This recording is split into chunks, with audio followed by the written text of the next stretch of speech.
Welcome back to AWE TV. I'm Mark Pizer. I'm here with Patrick O'Shaughnessy. He's CTO of AugmentedReality.org and he's founder of Paths to Reality. So, Patrick, thanks for being here. Thanks for having me. I'm going to reference Ori Inbar here. He quoted, had a quote last night, and it was in reference to you. One of the best AR developers I know. Wow, Is it true or false? It's a true or false question. Is he right? Well, I don't know all the ones that he knows, but it's definitely a compliment. Okay. And Ori and I have known each other since both of us really started in AR. So it's been great to see the show become what it's become. See Ori be as successful as he's been in building the show up to be what it was this year. Yeah. And you guys have been working together for a long time. Yeah. In fact, Ori and I both did our first AR projects together. Okay. So. Credible source. Yeah, over 6 some years ago. Yeah. Okay. Yeah. Questions I want to ask you. You were at the final day of AWE here, and what do you see some of the things people are using? There was some news recently. Right. Apple buying Mateo. Yeah. What do you hear about this? What are you telling people who have used Mateo, right, and now are looking for another solution? Right. Well. I mean, Mateo had a bunch of different vertical product lines, and what I've been telling people is first you want to find out what parts of Mateo, because Mateo had a pretty broad set of offerings. Sure. So if you were using like their SDK to build native apps or building things in Unity, there are definitely alternatives in the marketplace. Okay. I would point them to take a look at what their particular business use case is and what they're trying to achieve and see what their best fit is. But I mean, some of the ones that I've personally used, Viforia's, obviously everyone's heard of that. AR Toolkit I've used historically, and now that they found a home with Daiquiri, that's an interesting we can come back to that. We'll come back to that. And then Wicked2 this year made some interesting announcements about their toolkit, so I'm going to be definitely keeping an eye on what they're doing. Yeah. A lot of they're coming to Unity, for instance, which I think is table stakes at this point for at least for doing app development. Yeah, that's going to open up AR development. Yeah. Tons of developers use Unity. So those are the ones that come to the top of my mind. Yeah. Cool. So there's no silver bullet. I need to replace and then Mateo. if you were like using Junaio, like their browser platform, then you would want to go to maybe some of the other more browser-based solutions like BlipR or ZapR or those. Yeah. Okay. Yeah. So cool. That's good to hear. No one is left holding the bag. There are plenty of solutions out there. Oh yeah, and they all continue to get better. I think overall it was a positive for the industry. I think it was a great validation of the space to have them, one of the preeminent, if not the preeminent company in the space, be acquired by the biggest company. Yeah, Apple. It brings a couple more $1 billion into AR. Yeah, and then I think for the remaining toolkits, obviously now they have some more business on their hands for the people that are no longer using Mateo. So, created a vacuum, others will just come in. Yeah.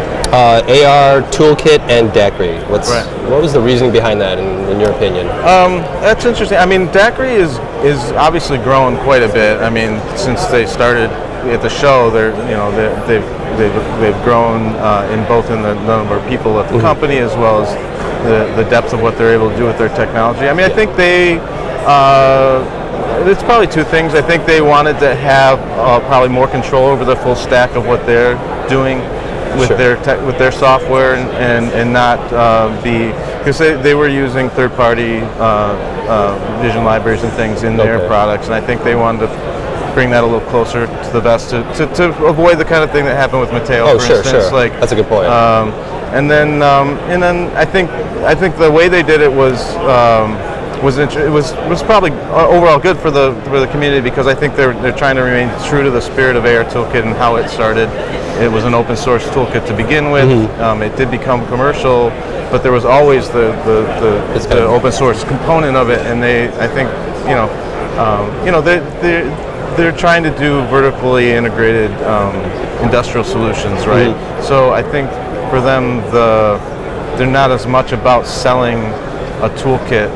So to have that be open source, I think, is not really a detriment to their business. If anything, they'll see the improvements over time in the toolkit from the community that they can also take advantage of. Cool. That sounds interesting. Sounds like it'll hopefully it'll remain. It'll have continue to have a grassroots feel to it. Yeah. But someone overseeing it, someone in the industry to kind of have an eye over it. Yeah. Any predictions for AWE 2016? Next 12 months, what do you think we'll see? Okay.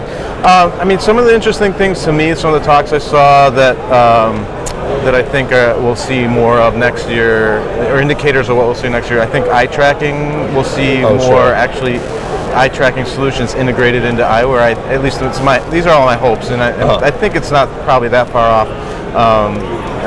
Because one of the things that the eyewear, one of the problems eyewear has in an AR context is the calibration problem, and I think eye detection helps with that, as well as eye detection just helps understand the intent of the user with a head, because you need to know the intent of the user. You don't necessarily have as much input happening with your hands when you're on a hands-free solution. So that'll lend to a more natural feel of how to use an HMD. And I think also what I'd like to see, or hoping will happen, is obviously some more progression on the eyewear front. This year was great. The new ODGs, for instance, are much more transparent. Sure. I saw Aether has a new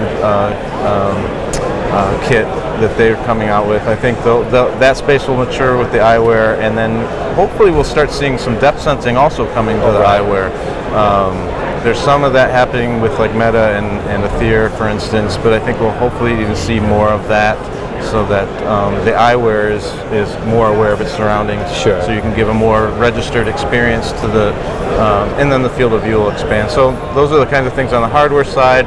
On the software side, I think we'll see even more mature industrial solutions. Okay.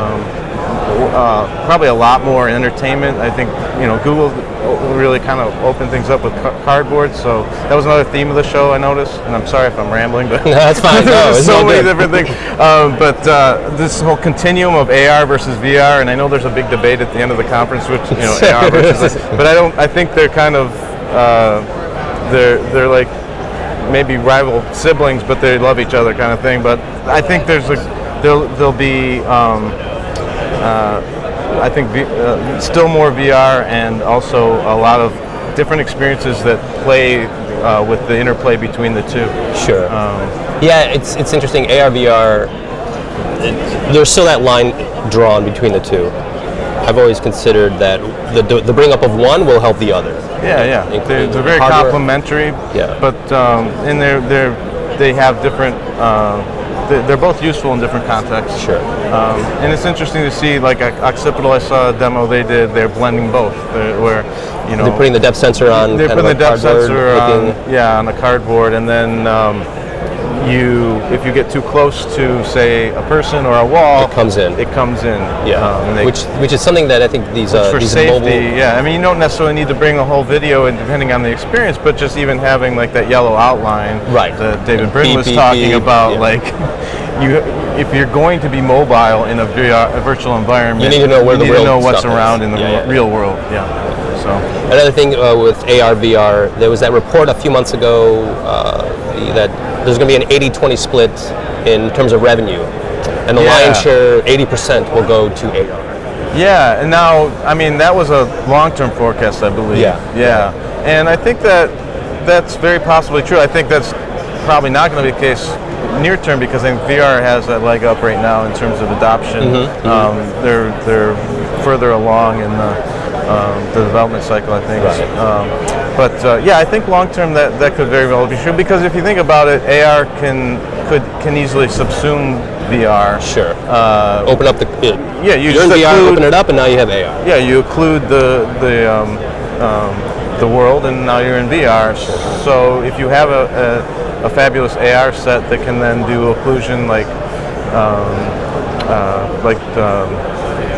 Magic Leap is saying they can do, for instance. Yes. I haven't seen much. Yeah. I mean, but Tom Furness mentioned them in his keynote, and the work that he was doing with his patent purports to be able to actually draw black on a headset. So if you can get to that point, then you have a VR headset. Sure. Or even if you just put a shade over the user's head, you've got a VR headset. Simplest solution, put a shade over it. Yeah. So. Final question: in 12 months, do you think Ori is still going to say you're probably the best AR developer? what can happen? Will Ori change his mind in 12 months? Yeah, no, I think somebody will come along that will stun us all. The one, and the Neo. Yeah, the Neo of AR. No, I'm very humbled by everything I've seen at the show, and humbled by Ori's comment. I enjoy enjoy very much developing AR and VR experiences, and it's great to be involved with the community. Yeah. Well, thanks for coming. Thanks for stopping by AWE TV. I'm Mark Pizer. Patrick O'Shaughnessy, thanks for stopping by. Thanks for having me. Yep.